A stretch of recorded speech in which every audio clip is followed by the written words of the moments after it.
Well, I think it's an astonishing prediction by Billy Meier because there are very few people who understand the motives or the behavior of the Russians. Not even the underlings in Russia can explain what their overlords are going to do. But moving troops into the north would be a top secret item, and these are areas which are under, for most parts of the year, under persistent cloud cover.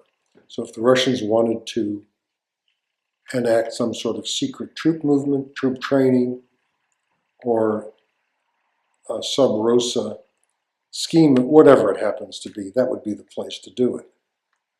The fact that they have done it at great expense and in such difficult weather conditions must mean that they have a very specific plan in mind. This is not something that they would do or enact on the spur of the moment. This would have to be carefully planned.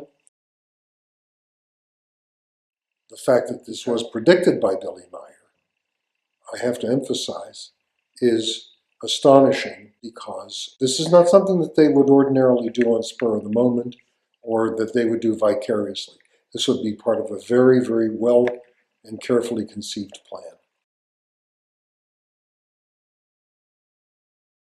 The United States military, and I heard about this, I would be terribly upset.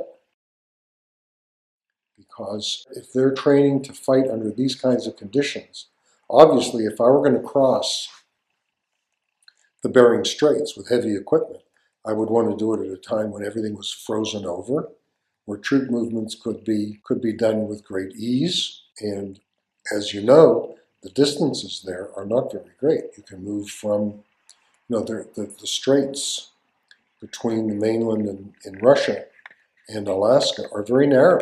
Just a couple of Diomedes Islands, the Greater and Lesser Diomedes, this is a very narrow area. They would have to have this carefully planned with the right equipment of the right weight. Could be done so that any kind of invasion through that area could be in secret, could be accomplished before anybody were the wiser. It's a very scary thing.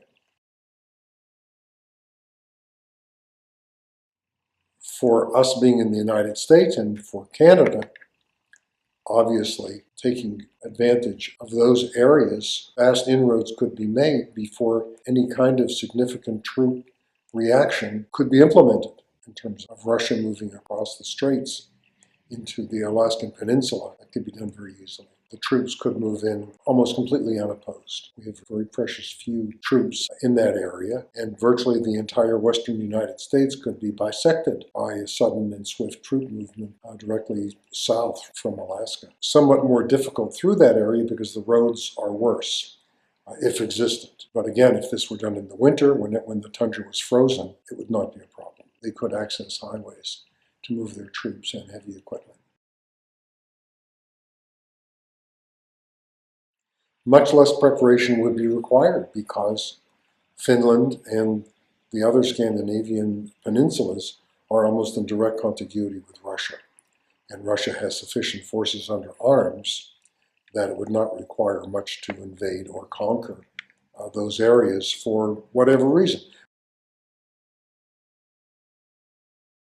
Considering the veracity of any or all of Billy Meier's constructs, if we were to say that he's delusional and that these delusions include visitations from extraterrestrials, and these would have to be very carefully constructed delusions. Based on what I've read, they are so detailed and reflect such accuracy that it would be difficult for me to characterize him as being schizophrenic, for example, or to have paranoid delusions. So while I can't prove what he says is true, the converse is likely also to be true. It would be difficult to disprove because of the detail, and that his narratives are so carefully constructed and worded and contain such specific information.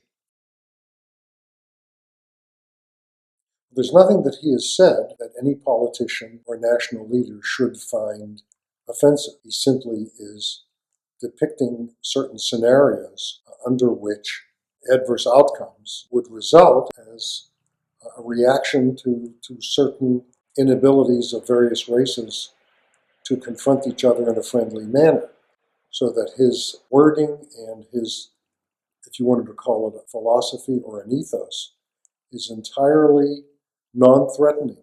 It's non-aggressive. It simply addresses certain issues of national importance to virtually everybody on earth, all countries and all political leaders, requesting reasonable and rational approaches to confront problems rather than destructive efforts to resolve them by force.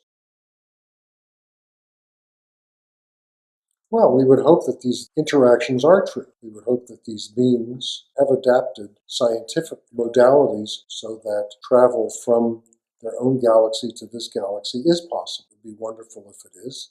In terms of their appearance, DNA is DNA.